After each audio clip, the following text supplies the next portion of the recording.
Do you ever get scared? Yeah, I do. Tom, there's a lot of moments in this film where I think to myself, has Tom ever heard of a helmet? Yeah, it just doesn't look cool.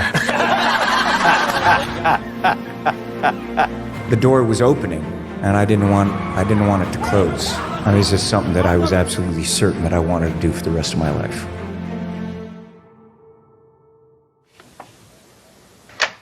Good morning, Mr. Phelps.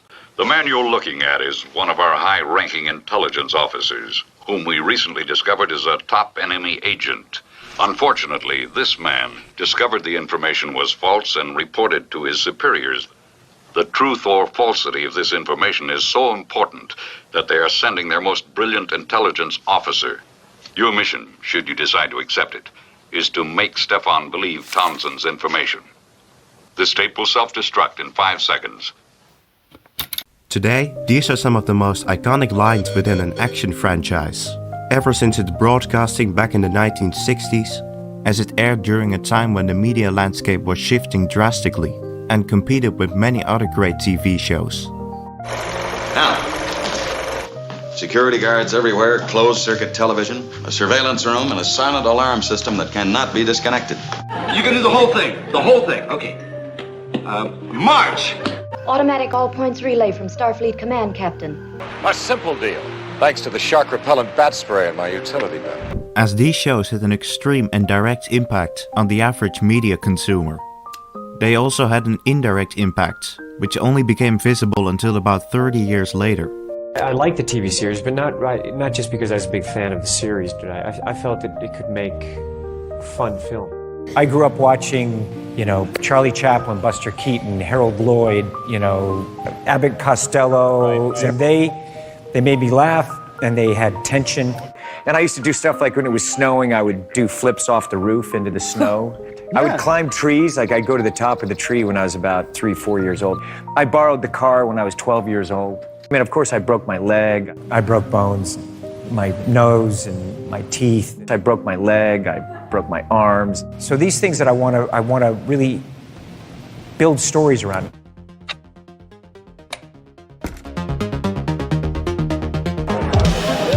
And I went out and I was interviewing agents, and that's where I met Paula Wagner. And she represented me for many years and later became my producing partner. And at that time, I'd been asked for many years to produce or direct. And I went to Paramount, the woman who was running at that point was Sherry Lansing, and I'd known her since I was 18. She cast me in Taps, and she was the first female president of 20th Century Fox. She is... Take a good look. An uncommon individual, a singular woman.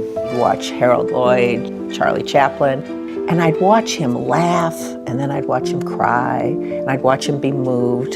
And so I saw that film could be about something. Hey, Steve. Okay, hey, Tom. How are you? Good, man. This is nice and weird. Spielberg lived down the street from me, and I would often go and have dinner. And I remember one night I went over, and there was Brian De Palma.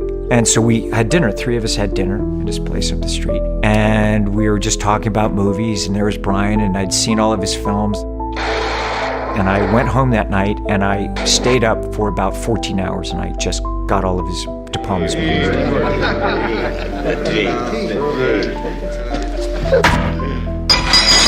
I think he is masterful at suspense and his epic vision that he has as a filmmaker.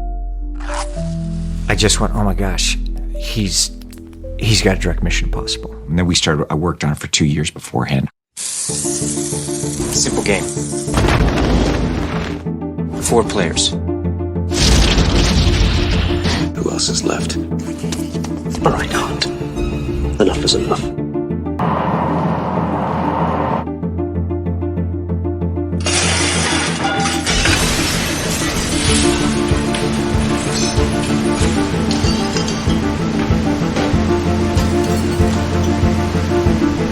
Was this the one where no one properly told you the timing? 1, 2, 1!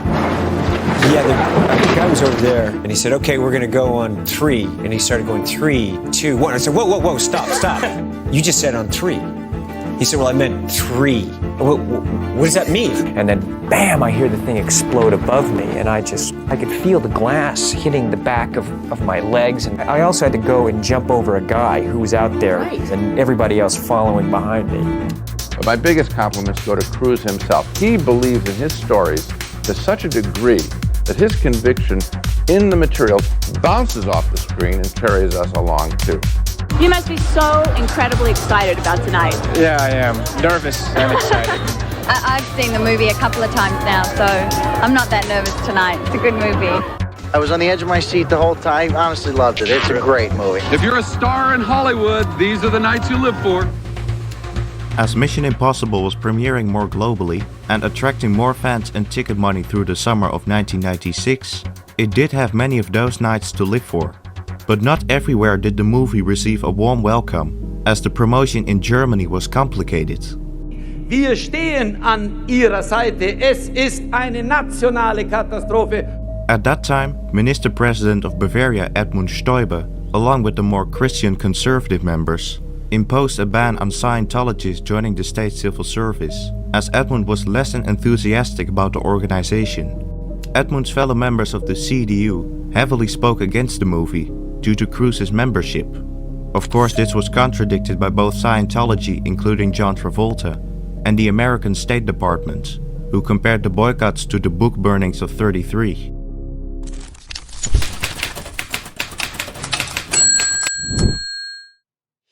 With Mission Impossible eventually avoiding a Bavarian funeral and a strong commercial hit, it was clear to Tom that more death battles can be unleashed. Might this become a franchise? Because there are more stories to tell. It would all depend on the material, what we could come up with. It is in a rich environment. You could take it anywhere. Never worked with him. No, but you would. Well, when's that going to happen? Oliver Stone said he may put us together in something. Next year, maybe. I don't know. Well, this is not mission difficult, Mr. Hunt. It's mission impossible. Difficult should be a walk in the park for you. As a kid, anytime I get to the edge, I want to jump off. I don't know what it is. It's subconscious. I don't want to kill myself. I want to fly. It's fun. I wouldn't have jumped if I didn't feel safe. I want to live, Where do you really draw the line between wanting to do something, the challenge of it, but the real sense of this could be dangerous? How do you draw the line? Well, it was dangerous, but it was fun, and you do everything you can to make it as safe as possible. But, you could walk across the street and get hit by a car. All right, folks, let's get right to it. Here you go. Premier Magazine called my first guest the most powerful actor in the world, ladies and gentlemen. Starring in a new film entitled Mission Impossible 3, which is the #1 movie in the country, in the world, actually. It opens on Friday. Here's Tom Cruise.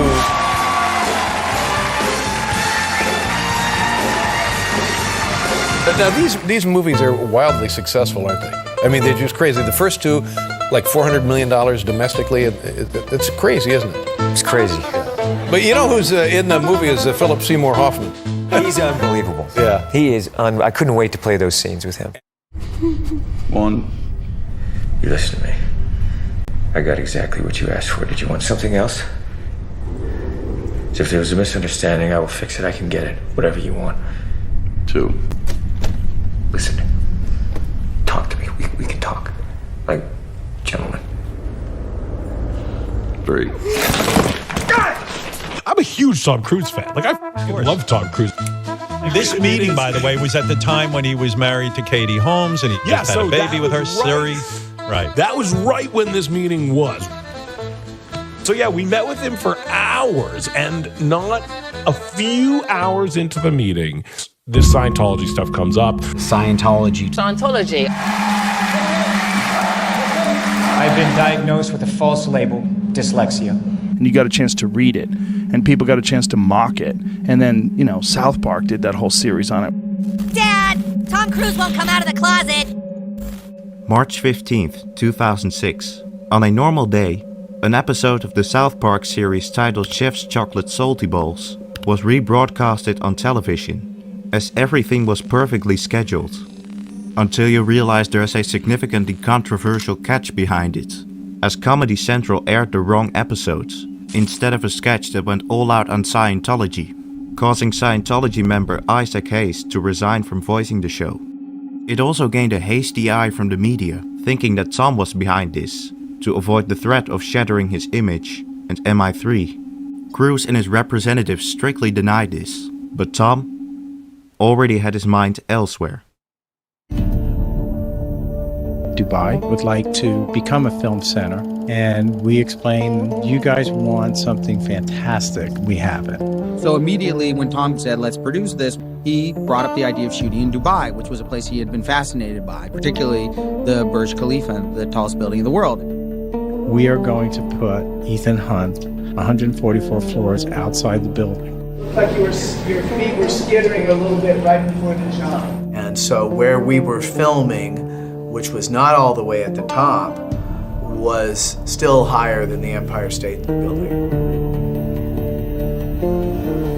First night I was sleeping and it was like 4 a.m. Suddenly my eyes just snapped open and I realized the star of our movie is like swinging around on the outside of the tallest building in the world, held on by like a tiny wire.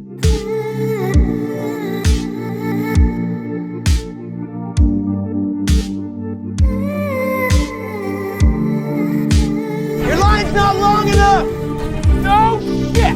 Heights, to me, I think are more terrifying than running the second floor, third floor, because it feels like, oh yeah, I could probably break my leg. I figured if I fell out, I can call a few people on the way down and say, hey man, I'm gonna be dead in a few minutes, but like, what are you doing? We went and had to figure out with wardrobe and props the temperatures, try to protect my skin in case the metal got too hot to burn me. And then, what kind of rubbers, the gloves, how we're gonna ascend the building and descend the building. That's great, Ethan. You're halfway home. And what I love about it, it's incredibly demanding because the story, it is meticulous. McHugh just has that mind. On the Brad Bird movie, McHugh came in as a writer, and Tom and he began their sort of creative partnership. I ended up involved in this movie accidentally. I was working on Edge of Tomorrow with Tom, and we were working on the script one night, and he said, you should direct the next Mission Impossible. I had made a joke to Tom, looking at a model of that plane, and said, what if that took off with you on the side of it? And he said, yeah, I can do that. You see, I'm trying desperately to keep my feet on the side of that. It's freezing cold at this point. You lose about 3 degrees per 1,000 feet. But that camera angle, when I think of an audience, and there's an exhilaration, but I was going down that runway and it was, oh, You did it 8 times. You learned how to hold your breath underwater. Tell the people how long. This is incredible. How long could you hold your breath for underwater? 6.5 minutes. I hadn't done any free diving before, and I hadn't held my breath for long periods of time. And I have to say, physically, it was without a doubt the most challenging aspect of the film. So there were very, very long shots. I'd have to hold it consistently, safely up to 4 minutes. So I have to hold my breath for 3 minutes. You could do that. Well, the thing you're overlooking is the physical exertion. The more you exert yourself, the faster you consume oxygen. So when your body's moving, it's burning the oxygen much faster. You have to overtrain for a sequence. Tom's such a good driver. He's a very accomplished driver. He's trained hard for this as well. Whoa. Are you okay to drive? I mean, a minute ago you were dead. What are you talking about? This is not going to end well. The chase had evolved from the work that Tom and I did on Jack Reacher. We learned a lot shooting that car chase and wanted to take it to the next level. I had a little meeting with Tom before the film and I said, because of the nature of the work we have on this, we have to take you back to basics, and I'd like to reteach you so that the end result you come out 100% better than you ever were. And I have to say, the way that Wade set the car up and set the motorcycle up and the kind of training that we did, we could do very extreme things with relative safety. And because, Tom does all this stuff, does that mean that you guys have to say yes to everything? Get out, yeah. And that first day I was thinking, oh, this is going to be a hard 4 days. It ended up being 4 weeks. We just didn't get it, so we just kept going on and on and on. Tom and I looked at each other and had a moment of honesty and said, this really hurts, doesn't it? And he said, yeah, I'm so glad you said that. and we don't get a chance to come back and get it again. So once we got that last take, that was a wrap. We finished the movie. And it was exhausting doing that. And I'm also training for the helicopter at that point. Are you kidding me with the helicopter chase? I trained for a year and a half to fly the helicopter. You trained to fly a helicopter in this movie? I mean, who does that? You get scared when you do that stuff? Yes. You do? Yeah. I've left this movie thinking I need to, in my own time, get a whole bunch of skills. Helicopter flying will be one of them. I got a motorcycle license on the job. But here is why Tom Cruise gets paid the big bucks. He broke his ankle or he broke his leg doing this one scene. I go, which scene? there's like 20 moments where you go, that's where he broke his leg. No, that's where. I know. Oh no, that's the scene where he broke his leg. Oh no, which one did you break your leg on? Do you remember? It was the easy one where I'm running and I jump from one building to the next. Yeah. I knew I broke it instantly. So you're down. Now anyone else would go, well, that's over. No, up he gets, and he's running. When you're making these movies, you're just trying to pace your body through it. That break was, look, it was 10 to 12 hours of rehab a day. And you kind of appreciate it. You should appreciate it, I think, if you enjoy the film. And I always, when I see people kind of like moan about him or whatever, and respond to the gossip that surrounds him and, conjecture and what have you regarding his personal life, I'm always like, but he risks his life. As a creative team, I think they've struck a bit of, popcorn gold.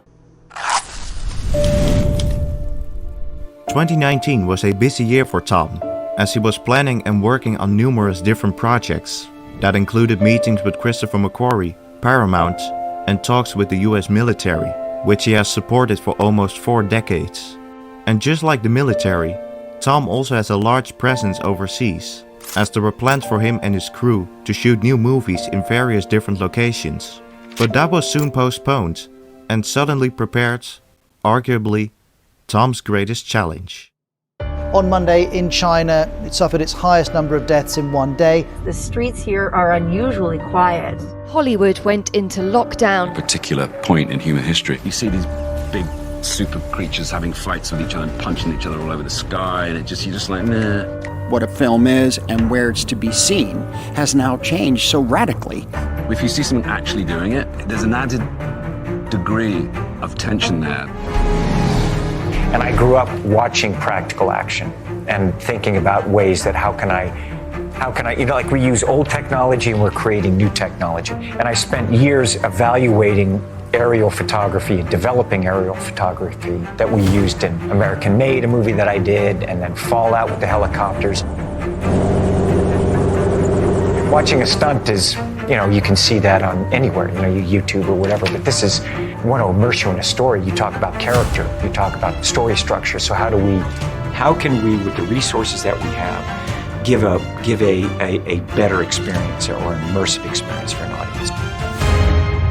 I jumped off that 8 times. Can I call him a show-off? Is that okay? Is that allowed? I mean, it would be called a show-off if he wasn't so serious, sincere about it. Yeah, and but also there's like so much training behind it. There's so much thoughts behind it. There was a lot going on. There was a lot of preparation to figure that out. All of that was prep for Top Gun Maverick. And each film that we've gone from Top Gun Maverick to Dead Reckoning Part 1 and Dead Reckoning Part 2. So you'll see all that kind of technology applied and the way that I train the actors to prepare them for these movies. Then I did 5 months of full-time training. So he did hundreds and hundreds of practice jumps.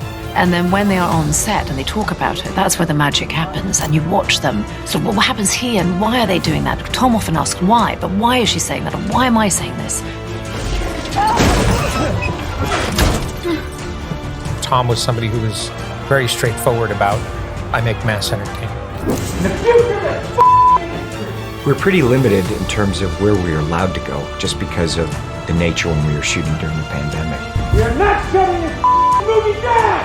It's very calm on set when we're going. It's just another day, and we just go and do it. When they bring stuff and they make these things work, I really respect them. It makes it, and we're all in it to entertain the audience.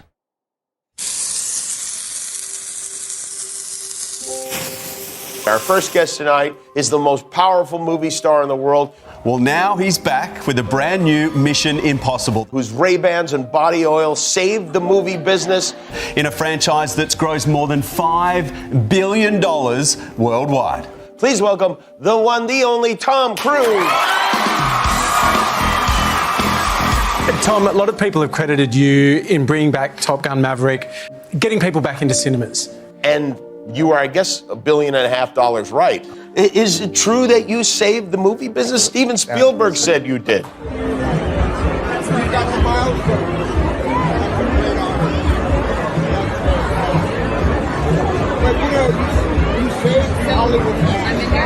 I'm indebted to a great number of industry legends who had the patience to hear and answer the thousands upon thousands of questions.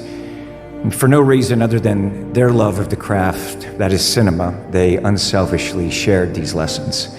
And I thought, I will never, ever take this for granted. I thought, how do I become competent at this?